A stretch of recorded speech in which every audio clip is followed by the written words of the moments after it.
ஆமென். சுத்தி இருக்கிறவங்களால உபத்திரவம் தான், கஷ்டம்தான். ஆனா இங்க ஆண்டவர் சொல்லுகிற வார்த்தை என்ன? முன்னே நீ சகித்த நாள்ல பிரகாசித்த, நீ சகித்த நாள்ல பிரகாசித்த. மோசைய பார்த்தா எப்படி இருப்பார் தெரியுமா? அந்த முகம் பிரகாசிக்கும். அவனுக்கு விரோதமா எவ்வளவு குற்றச்சாட்டுகளை வச்சாங்க, மோசே சகித்தான்.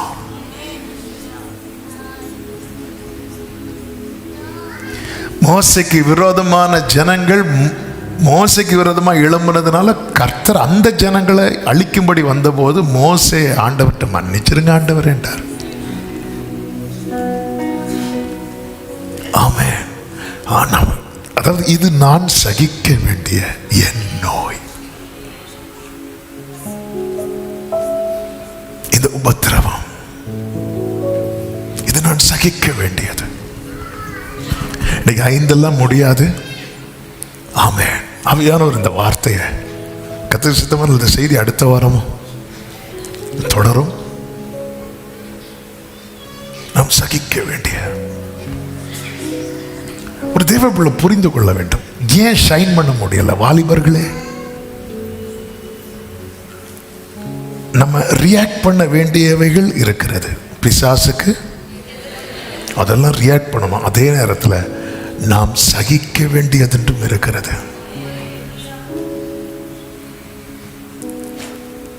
பவுல் ஆவியில் கட்டுண்டவனான போது அந்த கட்டு உடைய ஜெபம் பண்ணல.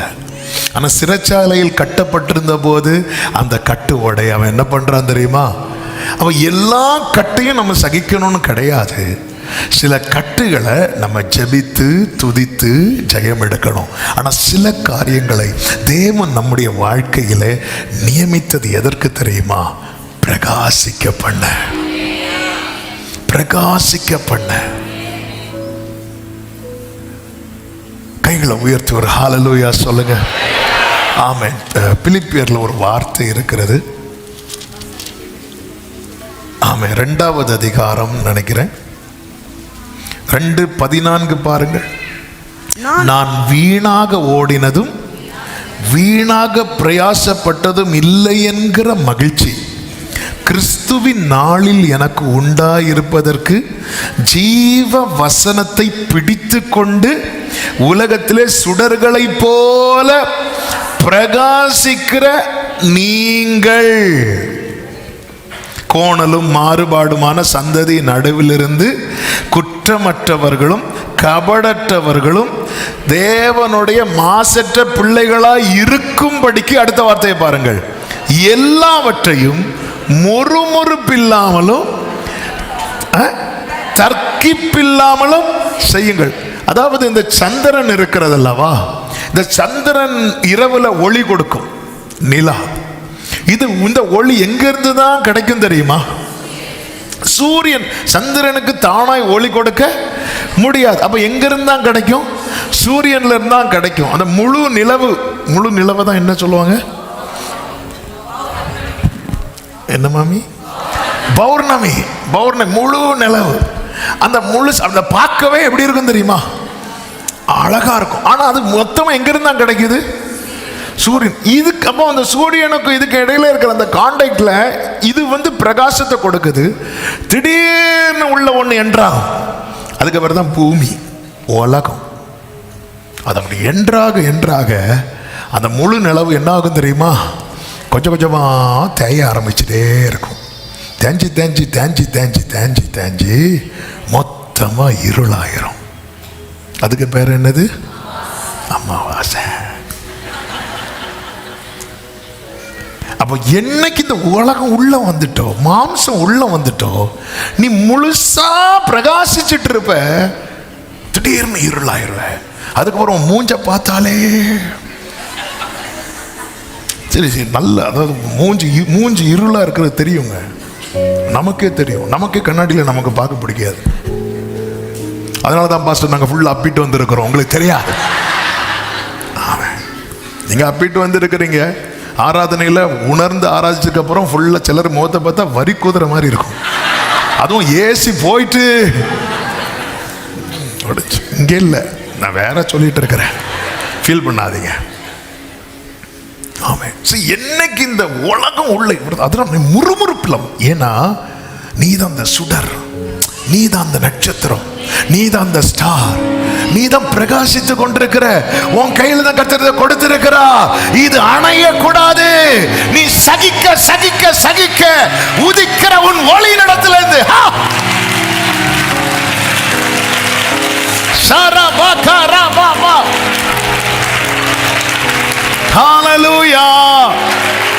ஆண்டவரே எனக்கு அந்த கிருபையை தாங்க ஆண்டவரே. ஆமே. சில சொல்லுவாங்க, என்ன எங்க பிரச்சனை வீட்டில் இப்படி இப்படி, பக்கத்து வீட்டில் உள்ளவங்க இப்படி இப்படி பேசிட்டு இருக்கிறாங்க. நெல் இப்போ மீட்டிங் முடிகிற மாதிரி தெரியல, முடிஞ்சு வந்து சாயங்காலம் போய் ஒன்று பண்றோம் பாரு. அப்போ இங்கிருந்து பத்த வச்ச தீ போன்லயே அணைஞ்சு. ஆமே ஆமே. ஹல்லேலூயா. ஒரு தேவ, இது நான் சகிக்க வேண்டிய என் நோய். ஹல்லேலூயா. ஒரு தேவ பிள்ளை சகிக்க சகிக்க அவங்ககிட்ட இருந்து பொறுமை வெளிப்படுகிறது, விசுவாசம். அதனால தான் நமக்கு அவங்கள தாங்க முடியலையா, ஆண்டவர் சமூகத்தில் போய் உட்காந்துரும். நீங்க ஆண்டவர் சமூகத்தில் முறையிடுங்க, ஆண்டவர் சமூகத்தில் அழுங்க. அது எல்லாமே உங்களுக்கு பலனாய் தான் மாறும். ஆனா ஆண்டவர் சமூகத்தில் நீங்க இப்படி முறையிடுறதுல அழுறதுல என்ன வெளிப்படாது தெரியுமா? மாம்சம் வெளிப்படாது. ஆனா இதை மனுஷன் கிட்ட வச்சிட்டோன்னு வைங்களேன், அங்க என்னதான் வெளிப்படும் தெரியுமா? மாம்சம் வெளிப்படும். இதான் வித்தியாசம். நீங்க மனுஷன் கிட்ட அழுதாலே என்ன வெளிப்படும்? மாம்சம் வெளிப்படும். ஹல்லேலூயா. நீங்க மனுஷன் கிட்ட போய் உங்க பிரச்சனையெல்லாம் கொட்டிட்டே இருங்க, உங்களை அறியாம மாம்சம் வெளிப்படும். அதுவும் நல்ல தேவனுக்குள்ள இருக்கிற மனுஷன் இல்லாம நார்மலா இருக்கிறவங்கள்ட்ட போய் கொட்டினா அவங்க பள்ளி வாங்குற மாதிரி பேசுவாங்க. என்ன தெரியும், அப்படியா பண்ணாங்க, விடக்கூடாது விடக்கூடாது, இப்படிதான் பேசுவாங்க. அதுவும் ஒரு நல்ல நண்பர்கள் இருப்பாங்க, ஆனால் அவங்க தேவனை அறியாதவங்களா இருப்பாங்க. அவங்க கிட்ட போய் காரியத்தை சொன்னால் அவங்க இந்த மாதிரி தானே நம்மளை கைட் பண்ணுவாங்க, இந்த மாதிரி தானே கைட் பண்ணுவாங்க. அவங்க இப்படி சொன்னாங்களா, ஓஹோ அப்போ நீங்கள் ஒன்று பண்ணுங்க. அவங்க என்ன பண்ணாங்க, உங்கள் பைக்கு ஃப்ரெண்டு காற்றை திறந்து விட்டாங்களா, நீங்கள் ஒன்று பண்ணுங்க, பின்னாடியும் சேர்த்து திறந்து விட்டுருங்க. இப்படி தான் ஆலோசனை வரும். அப்போ அந்த இடத்துல தேவனுக்கு இடமே இல்லாமல், அதனால் அந்த ஏசாயா 52 இருக்குல்ல, இங்கே எனக்கு என்ன இருக்கிறது அப்படின்னு கேட்பார். என் ஜனங்கள் விருதாவாய் கொண்டு போகப்படுகிறார்கள், அசிரியன் முகாந்திரம் இல்லாமல் ஒடுக்கிறான். 4வது வசனம் 5வது வசனம் 5வது வசனம். ஆமாம், இப்பொழுது இங்கே எனக்கு இங்கே என்ன இருக்கிறது? அவ்வளோ, அந்த ஆண்டவருக்கு அங்கே ஸ்தானமே இல்லை. எனக்கு இங்கே என்ன இருக்கிறது? ஒரு தேவனுள்ள புரிந்து கொள்ள வேண்டும், உலகத்தில் உங்களுக்கு உபத்திரவம் உண்டு. ஆமென். 2வது ஒரு காரியத்தை கூட சொல்லி நான் ஜெபிக்கிறேன். இன்னொரு 3 காரியமும் அதையும் நான் டைட்டில் சொல்லிடுறேன். நாம் சகிக்க வேண்டிய 5 காரியங்கள். 1 உபத்திரவம், 2 நிந்தை, 3வது காத்திருப்பு, 4வது புறக்கணிப்பு, 5வது சத்துருக்களால், சில சத்துருக்களால் வரும் நெருக்கம். எல்லா சத்துருக்களும் அல்ல, சில சத்துருக்கள். ஆமென். இதில் இன்னொரு காரியத்தை கூட இன்னைக்கு நம்ம தியானிச்சுட்டு கர்த்தருக்கு சித்தமானால் மீதி காரியத்தை வருகிற நாட்களில் கேட்கலாம். 2வது ஒரு முக்கியமான காரியம்தான் நிந்தை. சங்கீதம் 69:7 தாவீது வழியில சொல்றாரு, உமது நிமித்தம் நிந்தையை சகித்தேன். அந்த வேர்டை கொஞ்சம் கவனிங்க. உமது நிமித்தம், அதன் அர்த்தம் என்ன? ஒருத்தன் என்னை நிந்திக்கிறானா நான் சகிக்க காரணம் என்ன? எனக்கு ஒரு கர்த்தர் இருக்கிறார். ஹல்லேலூயா, ஹல்லேலூயா. ஒரு ஒரு பையனோ ஒரு பொண்ணோ ஒரு பிரச்சனையில் மாட்டுறான்னு வைங்களேன், 2 விதமான டீலிங் இருக்கு. அந்த பையன் பிரச்சனையில் மாட்டிட்டான், அல்லது அந்த பையனை ஒருத்தன் ரொம்ப டார்ச்சர் பண்ணிகிட்டே இருக்கிறான். இவன் என்ன பண்ணுறான், திருப்பி அடிக்கிறான், அல்லது திருப்பி திட்டுறான், திருப்பி ரியாக்ட் பண்ணுறான். இப்படி ஒரு செயல் இருக்கு. அதே இது இப்படி பண்ணாமல் அவன் என்ன பண்றான், அழுதுட்டு அவங்க அப்பா கிட்ட வந்து சொல்றான். இது ரெண்டுக்கும் நிறைய வித்தியாசம் இருக்கு. ஆமென். ஒருத்தன் ரியாக்ட் பண்ணாம அவங்க அப்பா கிட்ட வந்து சொல்ற காரணம் என்ன அப்படின்னா, அவன் என்ன நினைக்கிறான் தெரியுமா, நான் ரியாக்ட் பண்ணக்கூடாது, இதுல யாரு தான் ரியாக்ட் பண்ணணும். அப்ப அப்பா ரியாக்ட் பண்றத நான் என்ன பண்ணணும், பொறுமையா இருக்கணும் அல்லது தாங்கணும், சகிக்கணும். இதுதான் தாவீது.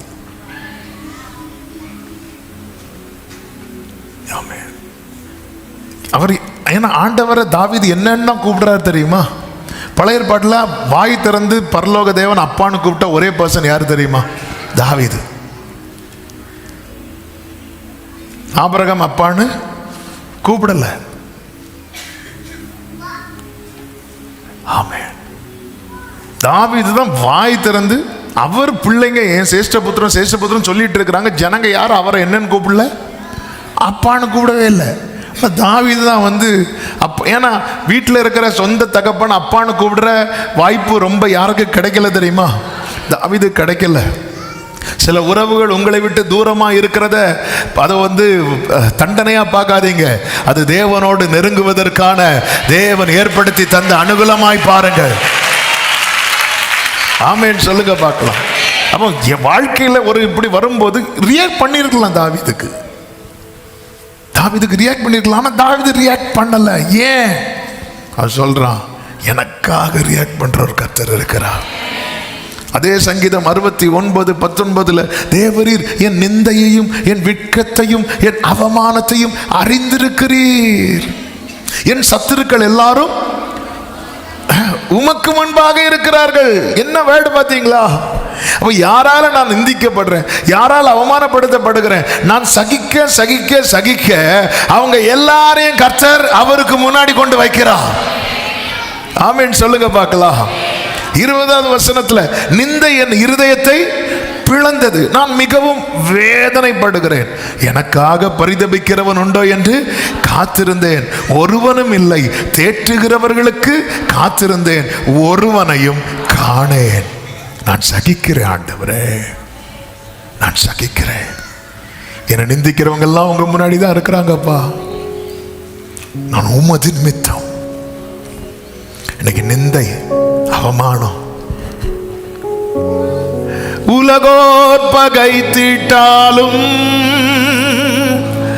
என்னை உற்றார் வெறுத்திட்டாலும், கைகளை உயர்த்தி, நிந்தைகள் சுமந்திட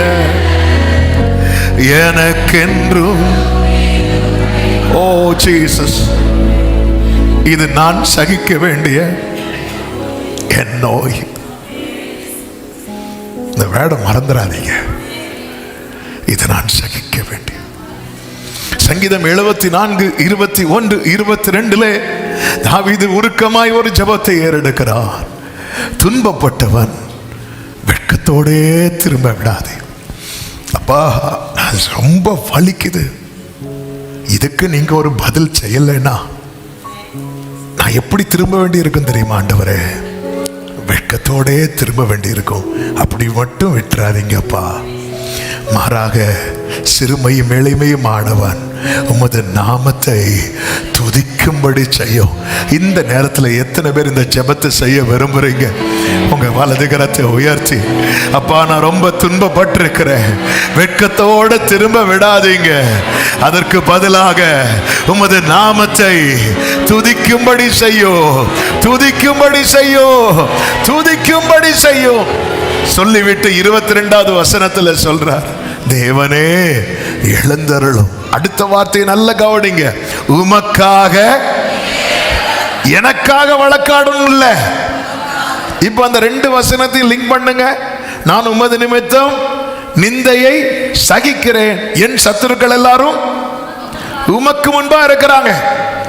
இப்போ நீங்க எழுந்தருளி உமக்காக, எனக்கு ஒரு கர்த்தர் இருக்கிறான்னு சொல்லி ஒருத்தன் இங்க சகிக்கிறான் தெரியுமா?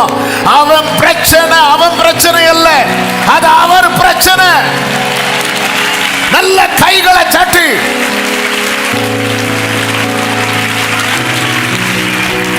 ஷரபலரா. அப்சலோம் மாதிரி இருக்கக்கூடாது. என்ன அப்சலோம் மாதிரி இருக்கக்கூடாது? அப்சலோமின் சகோதரிய வாழ்க்கையை ஒருத்தர் என்ன பண்ணிடுவான்? அவர் அம்னோன், அவன் பேர் என்ன? அம்னோன். அப்போ ஒரு அப்பா இருக்கிறார். யார் இருக்கிறா? அப்பாட்ட கொஞ்சம் விஷயத்தை அப்சலோம் என்ன பண்ணல, கொண்டே போகல.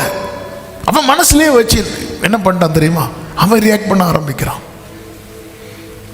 சிமியோன், லேவி, அவங்களும் இந்த விஷயத்தை யார் டீல் பண்ண விடல? யாக்கோபு டீல் பண்ண விடல. அப்ப அவர் செய்யாம நான் செய்யறேன்னா நான் யாரு இல்லைன்னு சொல்றேன் தெரியுமா? என் லைஃப்ல அப்பா இல்ல, அப்பா இருந்தும் எனக்கு ஒரு பிரயோஜனம். அப்படிதான் அர்த்தம். தாவீது கிட்ட ஏன் கொண்டு போகல? கொண்டு போனாலும் அவர் வேற மாதிரி டீல் பண்ண, நான் நினைக்கிறது மாதிரி அவர் என்ன பண்ண மாட்டாரு, டீல் பண்ண மாட்டார். அவர் வேற மாதிரி டீல் பண்ணுவார். எனக்கு அது பிடிக்கல, நான் நினைக்கிறது மாதிரி அவனுக்கு நடக்கணும், இதுதான் மாம்சம், நான் நினைக்கிறது மாதிரி அவன் அவன் விழணும், அதுதான் நான் நினைக்கிறது. அவர்கிட்ட கொண்டு போன ஒருவேளை அவர் மனசை மாற்றி திருத்திட்டார்னா, அதாவது எனக்கு பிடிக்காதவங்கெல்லாம் ஏரோத போல புழு புழுத்து சாகும்னு நினைக்கிற நினைவு இருக்கு தெரியுமா? இது தப்பு. ஏன் அவர்கள் பவுலை மாதிரி ஆண்டவர் மாற்றி கொண்டு வரக்கூடாது? இது அவருடைய செயல். ஒருத்தனை அடிக்கணுமா, ஒருத்தனை உருவாக்கணுமாங்கிறத டிசைட் பண்றது அவர்.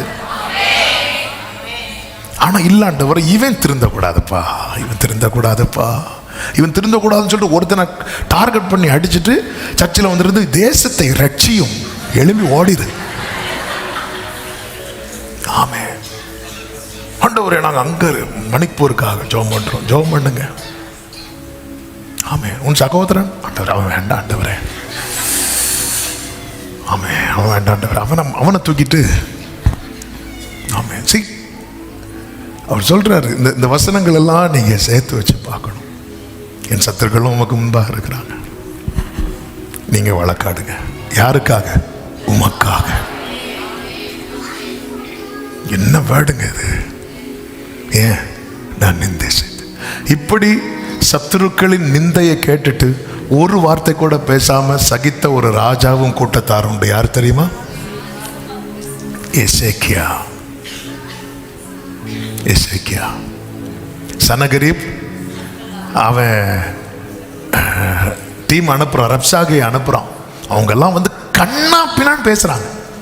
ஏசாயா 36வது அதிகாரத்தில் அவங்க பேசுற வார்த்தைகள்லாம் கேட்டீங்கன்னா தாங்க முடியாது, அப்படி பேசுறாங்க. ஆமென். 36வது அதிகாரம். இதெல்லாம் கேட்ட போது ஜனங்க என்ன பண்ணாங்க அப்படின்னா, 21, 36, 21 பாருங்க, வாசிங்க அதை. ஏசாயா 36, 21. அவர்களோ அவனுக்கு ஒரு வார்த்தையும் பிரதியுத்தரமாக சொல்லாமல், ஏனா அவனுக்கு மறு உத்தரவு சொல்ல வேண்டாம் என்று ராஜா கட்டளையிட்டு இருந்தான். இவ்வளோ பேசினதுக்கு சில சொல்லுவாங்க தெரியுமா, அவங்க சொல்ல என் கை ஒரு மாதிரி, நம்ம ஒரு லாங்குவேஜ் அப்படி சொரிஞ்சிட்டே வந்து அப்படியே வந்து இவன் அமைதியா இருந்ததுனால ஆண்டவர் அதை எப்படி ரெஸ்பாண்ட் பண்றார் பாருங்க. 37வது அதிகாரம் 23வது வசனத்துல ஏசாயாவை அனுப்பி சொல்றாரு, அவனுக்கான யாருக்கான வார்த்தை? அந்த சனகரிப்புக்கான வார்த்தை. யாரை நிந்தித்து இவன் நிந்திச்சு தூஷித்ததெல்லாம் எசேக்கியாவையும் யூத ஜனங்களையும். ஆனா ஆண்டவர் அதை எப்படி கொண்டு வர தெரியுமா? யாரை நிந்தித்து தூஷித்தாய், யாருக்கு விரோதமாய் உன் சத்தத்தை உயர்த்தினாய், நீ இஸ்ரவேலின் பரிசுத்தருக்கு விரோதமாய் அல்லவா உன் கண்களை மேட்டிமையாய் ஏறெடுத்தான். என்ன வேடுங்க! தாவீது சொல்றார், நான் மௌனமா இருந்தேன். தாவீதை ஒருத்தன் ரொம்ப நிந்திச்சுட்டு வந்தான். அவன் பேர் என்ன தெரியுமா? சீமை. என்ன சொல்லி நிந்திச்சான் தெரியுமா? ரத்த பிரியன் சொல்லி நிந்திச்சான். கல்லை தூக்கி அவன் மேல போட்டு தொலைந்து போ. 2 சாமுவேல் 16வது அதிகாரத்தில் இருக்கு. தூஷித்து கொண்டே வருகிறான். இது கொஞ்ச நேரம் கேட்டோன்னா கூட இருந்த அபிசாய்க்கு என்ன வந்துச்சு? இதுதான். ஆமே, நம்ம வந்து தாவீதா தான் துதிப்போம், ஆனா சீமையை பார்த்தா யாரா மாறிடுவோம்? அபிசாயா மாறிடுவோம். அப்புறமா அப்சலமா மாறிடுவோம். அதுக்கப்புறம் எங்கேயாவது தொங்கிட்டு இருப்போம். ஆமா, இன்னும் தொடங்கினது தாவீது. நீ தாவீது தான். சர்ச்சில் இருந்து பாட்டு பாடும் போது தாவீது தான். ஆனா சீமையை பார்த்தா மட்டும் அதுவும் சும்மா அந்த செத்த நாயிரா என்ன வேடு க்ளோரி ஹalleluya அப்படி சொல்லிட்டு அவனை பார்த்ததும் அந்த செத்த நாய். இங்க வந்தா அந்நிய பாஷை. ஆமென் ஆமென். சர்ச்சில் ஆளு யாரு? தாவீது. கொஞ்சம் வெளியே போன பஸ் ஸ்டாண்டுக்கு போனதும் அபிஷாயி, வீட்டுக்கு போனதும் அப்சலோம். அடுத்த வாரம் ஒரு அறிவிப்பு வேண்டாம், நான் சொல்லல.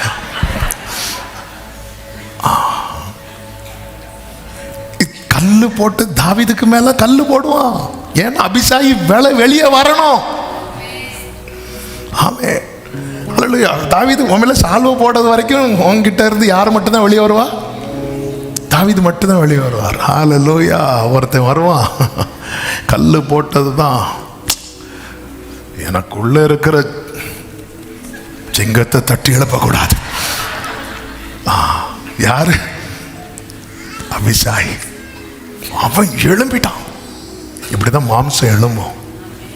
உடனே ஆவி அதை கண்ட்ரோல் பண்ணணும்.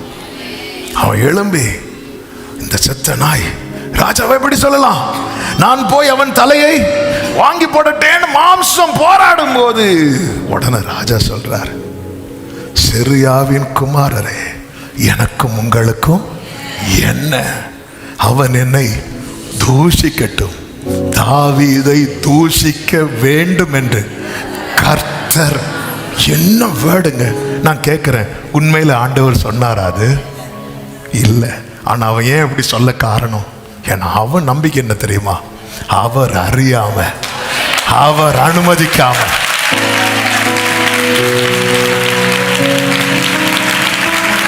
இத நம்புறவங்க மட்டும் எத்தனை சத்துரு என்னதான் பண்ணாலும், என் தேவன் அறியாமலும் என் தேவன் அனுமதிக்காமலும், சத்தம் ஒரு ஆமென் சொல்லுங்க. 11வது வசனத்துல 10வது வசனத்துல ஆமென். ஆகையால் அவன் ஏன் இப்படி செய்கிறாய் என்று கேட்கத்தக்கவன் யார்? 11ல் மறுபடியும் தாவீது சொல்றா, இதோ என் கற்ப பிறப்பான என் குமாரனை என் பிராணனை வாங்க இந்த பென்யமீன் எத்தனை அதிகமாய் செய்வான். அடுத்த வார்த்தை பாருங்கள், அவன் தூஷிக்கட்டும். அப்படி செய்ய கர்த்தர் அவனுக்கு அதன் ஆண்டவர் அனுமதிக்கிறார். எதற்காக? என்னை சிறுமைப்படுத்தி பார்த்து ரசிக்கிறதுக்கா? இல்லை. 12வது வசனம், ஒருவேளை கர்த்தரின் சிறுமையை பார்த்து இந்த நாளில், எல்லாரும் சொல்லுங்க, இந்த நாளில் அவன் நிந்தித்த நிந்தனைக்கு பதிலாக தலை மேல கை வச்சு எனக்கு நன்மையை சரி கட்டுவார். சத்தமா ஆமென். 16வது அதிகாரத்தில் இது நடக்குது.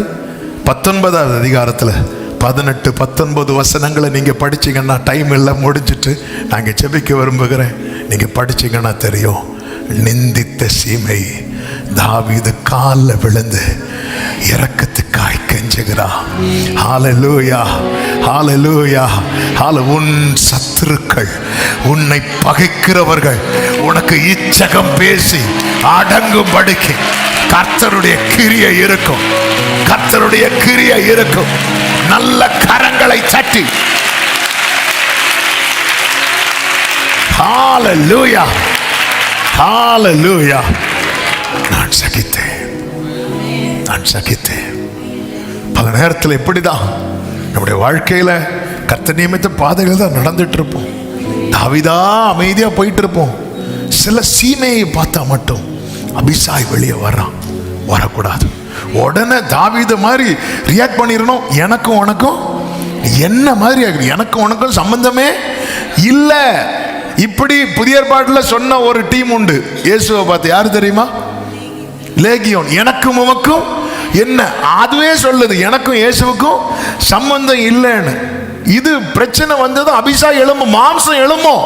எழும்புனதும் ஒரு ஆவி உஷாராயிரணும். எனக்கும் உனக்கும் என்ன? எனக்கு உனக்கு என்ன? நீ போ, நீ என்னைக்கு செத்தாச்சு. கிறிஸ்துவோடு நாங்கள் எப்போ இயேசுவோடு ஞானஸ்நான உடன்படிக்கைக்கு உட்பட்டனோ அப்பொழுது அவருடைய மரண சாயலை நான் என்ன பண்ணிட்டேன்? நம்ம அதை போட்டுட்டு அபிசாயை பார்த்து அந்த டேர்னிங்கில் வச்சு போட்டு தள்ளிடு. சர்ச்சுக்கு போயிடா கொஞ்சம் அந்த டேர்னிங்கில் எல்லாரும் வந்து அதில் சிசிடிவி கேமரா இருக்குது. அது அந்த மறைவில் வந்தது அபிசாய் அப்படி இங்கே வான் கூட்டு ப்ரைஸ்லாட் கூட்டுட்டு லைட்டாக ஒரு டச், கழுத்து மட்டும் கீழே கிடக்கணும். ப்ரைஸ்லாட், ஹல்லேலூயா, க்ளோரி. இப்படி தானே நம்ம போயிட்டு இருக்கிறோம். அபிசாயா வெளியே வரோம். இல்லை இல்லை, எனக்கு உனக்கு என்ன, மாம்சம் இப்படி எழும்பும் போது அதை அதட்டிருங்க, அதை அதட்டிருங்க. இதெல்லாம் ஒருத்தர் பார்த்துட்டு இருக்கிறா. உங்களை நிந்திக்கிறவங்க அவருக்கு முன்பாக கர்த்தர் வழக்காடுவார், கர்த்தர் வழக்காடுவார். நல்ல கரங்களை தட்டி. ஆமே. கர்த்தருக்கு சித்தமானால் இந்த செய்தியை நம்ம வருகிற நாட்களில் கேட்கலாம். இப்போ நீங்கள் எல்லாரும் எழுந்து நின்று ஒரு 5 நிமிடத்தில் நம்ம ஜெபித்து முடிக்கிறோம். யாருக்காவது அதாவது பஸ்ஸு ஆட்டோ வெயிட்டிங்கில் இருக்குன்னா நீங்கள் மெதுவாக போகலாம். ஆமே. ஹல்லேலூயா. ஒரு 5 நிமிஷம் ஜெபம் பண்ணலான்னா ஒரு 5 மினிட்ஸ் ஆண்டவர்ட்ட, ஆண்டவரே இந்த உபத்திரவம், இந்த நிந்தை நான் சகிக்க வேண்டியதானால் எனக்கு சகிக்க கிருபை தார். அவ்வளோதான், அவ்வளோதான். இந்த ஜெபம் ஒரு 2 நிமிஷம். எழுந்து நிற்க முடிஞ்சவங்க எழுந்து நின்று. ஆமே. முடிஞ்சவங்க வலது கரத்தை உயர்த்தி அவங்க இடது கரத்தை இருதயத்தில் வைத்து, இது நான் எதிர்க்க வேண்டியதா இல்லை சகிக்க வேண்டியதா? இன்னைக்கு கர்த்தர் பேசி இருக்கிறாருன்னா சகிக்க வேண்டியதானே? ஆமே. சில உள்ளங்கள் இன்னைக்கு தானே ஃபர்ஸ்டா இந்த செய்தியே கேட்குறீங்க. ஆமே. இந்த சேனலே ஃபர்ஸ்டா இன்னைக்கு தானே பார்க்குறீங்க. ஆமே. ஃபர்ஸ்டா சர்ச்சுக்குள்ள நீங்க இன்னைக்கு தானே வந்திருக்கிறீங்க. நான் சகிக்கணும்னா எனக்கு சகிக்க கிருபை தார். என்ன நீங்க தாவீதா உருவாக்கும் போது நான் அபிசாயா செயல்படக்கூடாது. நீர் என்ன இருதயத்துக்கு ஏற்றவனாய் உருவாக்கும் போது நான் உம்மை துக்கப்படுத்துகிறவனாய் செயல்படக்கூடாது. எனக்கு கிருபை தார், கிருபை தார், கிருபை தார். ஆண்டவர் கிருபை தருகிறார், கிருபை தாரா. உங்க தலை மேல ஏறி போனவங்களை உங்க கால் கீழே கொண்டு வந்து நிறுத்த வல்லவர். நீங்க சகிக்க சகிக்க கர்த்தர் உங்களை பிரகாசிப்பிக்கிறார், கர்த்தர் உங்களை பிரகாசிப்பிக்கிறார், கர்த்தர் உங்களை பிரகாசிப்பிக்கிறார். நன்றி தகப்பனே. ஹல்லேலூயா, ஹல்லேலூயா, ஹல்லேலூயா. உலகோர் பகைத்திட்டாலும் என்னை உற்றார் வெறுத்திட்டாலும், உலகோர் பகைத்திட்டாலும் என்னை, 2 கைகளை உயர்த்தி நிந்தைகள் சுமந்திட எனக்கென்றும் கிருபை தாரோ. நிந்தைகள் சுமந்திட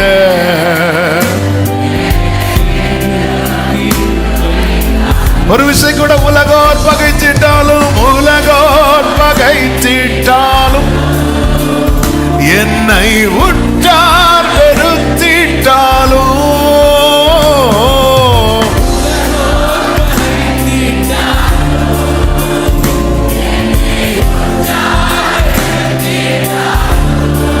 ஆமென். நிந்தைகள் சுமந்திட அப்பா எனக்கென்றும் கிருபை தாரோ.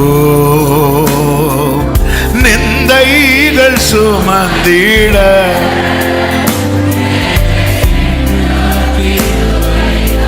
சிலுவை நிழலதிலே, சிலுவை நிழலதிலே காண்பே நிலை பாருதல்,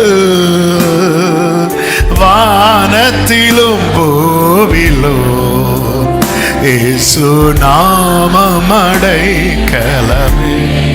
ஆமென். வானத்திலும் இயேசு நாமம் அடைக்கலம்.